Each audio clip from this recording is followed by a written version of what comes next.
मेरा नाम है तपन कोश। आज आवाज जिंदाबाद चैनल के माध्यम से मैं आप सभी के समक्ष लेके आ रहा हूं एक छोटी सी कहानी जिसका शीर्षक है सतरंगा और इसके लेखक हैं संपूर्ण सिंह कालरा जी उर्फ गुलजार साहब। गुलजार साहब का जन्म 18 अगस्त 1934 में हुआ था। इन्होंने बतौर गीतकार अपने सफर की शुरुआत की थी। इन्होंने एस डी बर्मन साहब की फिल्म बंदिनी में अपना पहला गीत लिखा था। इनको पद्मश्री, साहित्य अकादमी अवार्ड, दादा साहिब फाल्के अवार्ड से भी नवाजा गया है। ये कहानी सतरंगा गुलजार साहब के बहुत करीब मानी जाती है। वो इसलिए क्योंकि इसमें वो एक कलाकार के ऊपर बात कर रहे हैं कि हम समाज एक कलाकार की महत्वपूर्णता कितनी कम समझते हैं, उसको उसका स्थान कभी देते नहीं, और अगर हमारी जिंदगी से एक कलाकार छिन जाए तो हमारी जिंदगी कितनी रुखी हो जाएगी। चलिए शुरू करते हैं कहानी सतरंगा। आधी रात में जब चौपाल से खेरू के गाने की आवाज गूंजी तो बहुतों ने नाक से कोड़कर गुद्दी खुजलाकर करवट बदल ली। उफ हो, इस पगले को दिन में काम नहीं होता है और रात में आराम नहीं। ममदू की बीवी शायद जाग रही थी। सोई सी आवाज में बोली, कमबख्त किसी काम भी तो नहीं लगता। अपनी अपनी करवट बदलकर दोनों फिर सो गए। खेरू चौपाल पर अकेला पड़ा देर तक गाता रहा। उस गांव में किसी को काम से पल भर की फुर्सत नहीं थी। बस यही था जिसे पल भर कोई काम नहीं था। चौपाल पर सोता, चौपाल पर जागता, सुबह सुबह उठकर रहट पर जाता, एक पेड़ के खड़वे पर अपना झोला टांगता, कपड़े उतार कर धोता, सूखने डाल देता और फिर तब तक नहाता जब तक कपड़े ना सूख जाए। कोई ठोर ठिकाना तो था नहीं, जाता कहां? तो ममदू के खेतों पर निकल गया। लेकिन ममदू को अपने खेतों से कहां फुर्सत थी जो इसकी तरफ ध्यान देता। वो बैल जोते, हल ठोके, पसीना पसीना जलती दोपहर में चलता रहता। कहीं मुंडेर सवारता, कहीं मिट्टी के ढेले फोड़ता। खेरू झोले से अपनी बांसुरी निकालकर उसके साथ हल पर खड़ा हो जाता या कभी रात में देखा हुआ सपना सुनाने लगता। ममदू को हमेशा उलझन होती, ना उसे मना कर पाता था ना खुद हट कर सकता था। एक बार खेरू ने बैलों के सींगे रगने के लिए हल रोका, तब सचमुच वो नाराज हो गया था। चल हट, तेरे निकम्मी हरकतों के लिए मेरे पास वक्त नहीं है। खेरू उस वक्त तो पीछे हट गया, लेकिन दोपहर को जब ममदू खाना खाने लगा तो उसने झट से जाकर बैलों के सींग रख डाले। ममदू की बीवी नज्जो और ममदू आपस में बातें कर रहे थे। जल्दी खा लो, समीना को जाकर दूध पिलाना है, ताजू को दवा दे देना। ममदू तकीद करता, तुम खा लो जब तक मैं पानी भर लूं। सुबह नहीं भरा, सुबह चक्की पर गई थी, आटा पिसवाना था। बुश चाचा के यहां से लिहाफ भी भरवा लेना, अभी धान चुनना है।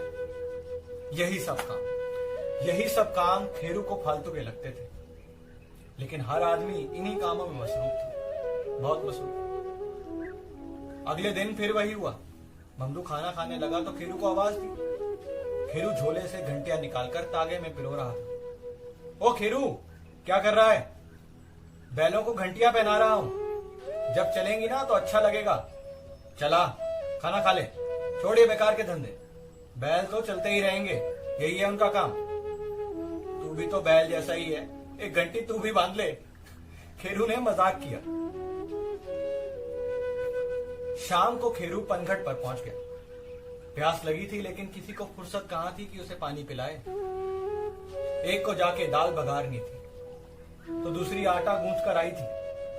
तीसरी को बीमार मां की फिक्र थी, एक नींबू से गागर मांज रही थी। 2-3 मिलकर पानी खींच रही थी। खेरू एक तरफ बैठ गया। झोले से उसने कुछ रंग निकाले और एक मटकी पर बैल बूटे बनाने लगा। खेरू, लड़की ने मुड़कर देखा, लेकिन मटकी उसके हाथ से नहीं ले सकी। बस यही तो मुश्किल थी। खेरू के सारे काम फालतू के थे, उसे मना करते हुए भी रोक नहीं पाते थे। हाँ, बहुत तरस आता तो बेचारा कह के चुप हो जाते, लेकिन इस गांव में काम कभी नहीं रुका। जैसे ही मटकी वाली की बारी आई, उसने खेरू के गोद से मटकी ले ली। एक बार खेरू हीरा जुलाहे के यहां ठहर गया। हीरा खेस बुन रहा था।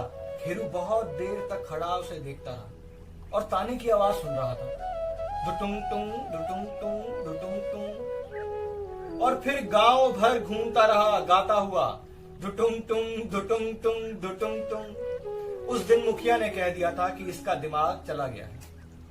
अगले दिन खेरू फिर वहां था। हीरा से कहा, हीरा चाचा, तुम हर रंग के तागे क्यों नहीं बुनते हो? दो दो तीन तीन रंगों को क्यों नहीं मिलाते? मेरा दिमाग अभी चुका नहीं है इसलिए। लेकिन चाचा, वो दिखने में अच्छे लगेंगे। खेस बिछाने के लिए होता है बेटा, देखने के लिए नहीं। बेचारा क्या समझाता अब। हीरा की बेटी बरखा सूत की टोकरी संभाले सामने ही खड़ी थी। वो हंस पड़ी। टोकरी रखते रखते बरखा के बाल कंधे पर बिखर गए। फिर बरखा जब जूड़ा घुटती हुई अंदर गई तो खेरू पता नहीं किस बात पर शर्मा गया। बरखा, उसने साफ नाम से पुकारा। बरखा पलटकर खड़ी हो गई। मुझे थोड़ा सा सूत देगी? क्या करेगा? तेरे लिए परांदी बनाऊंगा।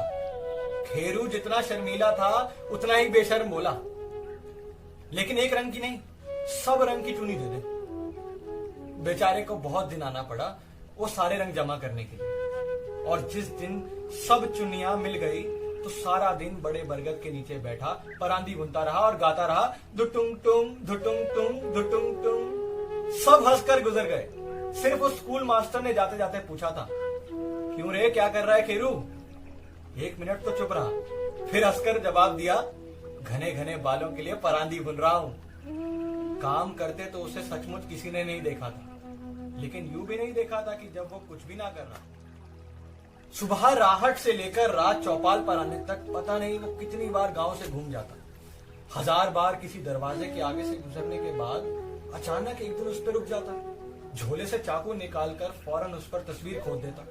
कहीं मोर, कहीं हिरन, तो कहीं स्वास्तिक बना देता। उसे एक झोले के अलावा उसकी और कोई पूंजी नहीं थी, पर घूमता इस तरह था जैसे पूरे गांव का मालिक हो। जिस जगह जी चाहा ठहर गया, जिस जगह जी चाहा चल दिया। जिसने बर्दाश्त कर लिया उसके पास बैठ गया। किसी ने हटा दिया तो वहां से उठ गया। किसी ने कुछ दिया तो अपना लिया, और किसी ने कुछ मांगा तो सौंप दिया। दूर का सफर और कहीं का सफर नहीं। और आधी रात को जब सब सो जाते, वो अपनी आवाज से पूरे गांव को जगा देता। नाक सिकोड़ कर, लिहाफ झटक कर फिर कोई करवट ले लेता। वो जो धीरे धीरे आ रहा था, एक दिन अचानक सामने आ गया। कब तक कोई उसको मुफ्त की रोटी देता, उसके लिए गर्म सर्द कपड़ों का ध्यान रखता। खेरू बीमार पड़ गया, मगर अपने रंगों से उसने सारे दुख छुपाए।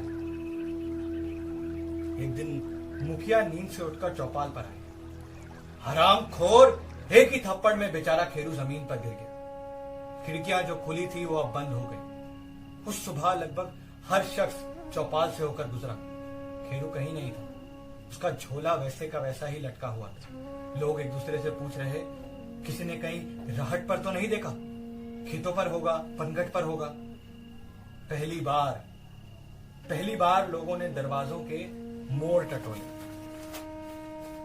पहली बार ममदू ने हल रोककर बैलों की घंटियां छूकर देखी। किसी ने पनघट पर जाकर आ भरकर मटकी गोद में ले ली। काम जो कभी नहीं रुका था, आज कदम कदम पर रुककर इंतजार कर रहा था। खेरू का नाम जैसे होठों से उठकर आंखों पे आ गया। रात आधी से ज्यादा गुजर गई थी। चौपाल पर बस एक अकेला झोला लटका हुआ था, और उस आवाज के बगैर सारा गांव जाग रहा था।